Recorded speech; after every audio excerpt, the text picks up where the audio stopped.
Hey everyone, it's Ariel Deranger with the Athabasca Chippewa First Nation, Treaty 8, Northern Alberta, Canada.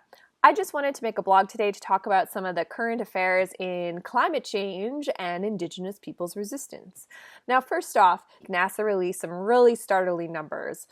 Planet Earth has hit 400 parts per million of CO2 in the atmosphere. Now, why is that important? Well, that number was determined as a number we needed to stay below in order for us to achieve climate stabilization. Now, not only have we hit 400 parts per million, but we are on a crash course to hit 450, 500, and so on and so forth.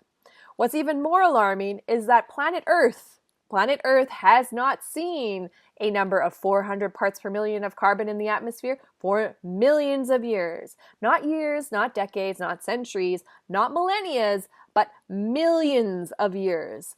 Now, human activity is largely to account for this, and that's largely through the oil and gas industry. What's really startling is that instead of doing something to reverse this, change this, we seem to be going down the same path of destruction. Just a few weeks before this report came out, Oil Change International released a report called The Sky's Limit, which talked about how in order for us to achieve the targets that the global community agreed upon in Paris, which was to keep global temperatures 1.5 degrees below pre-industrial levels, we would have to keep all fossil fuels currently in the ground, meaning no more new development, everyone.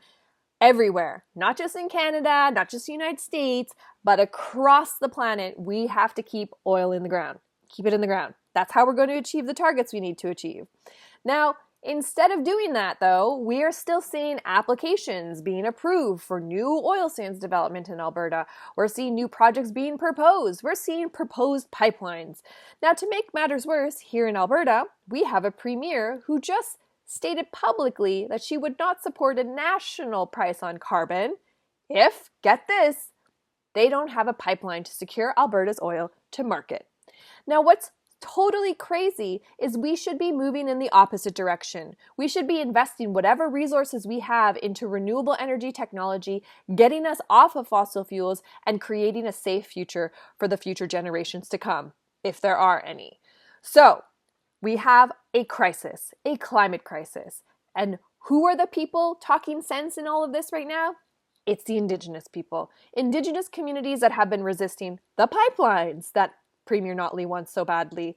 They have been challenging the oil and gas projects that industry and government seem to think they can still continue to develop, even though science and data says otherwise. And it's Indigenous people that are trying to find a more holistic approach to not just mitigating climate change, but to adapting to what's coming down the pipe. No pun intended. Indigenous people are standing up in mass in Standing Rock. They're standing up in mass in British Columbia, in Hawaii, in multiple places across this planet, saying that we cannot afford business as usual. And it's not just to safeguard the rights and the culture and identities of these Indigenous peoples, but to safeguard the ecosystems which are a part of who they are. And not only are those ecosystems a part of those Indigenous peoples, they're a vital source to climate stabilization. You want to talk about real wealth? The real wealth comes from these ecosystems, which will save humanity, which will save this planet, which are vital to climate stabilization, and the wealth and the value of those places is not being calculated. It's time for us to step up to the plate and support Indigenous resistance to status quo and business as usual in the oil and gas industry, and to tell politicians we need to get out of oil state politics, and we need to get into a future that is stable for everybody.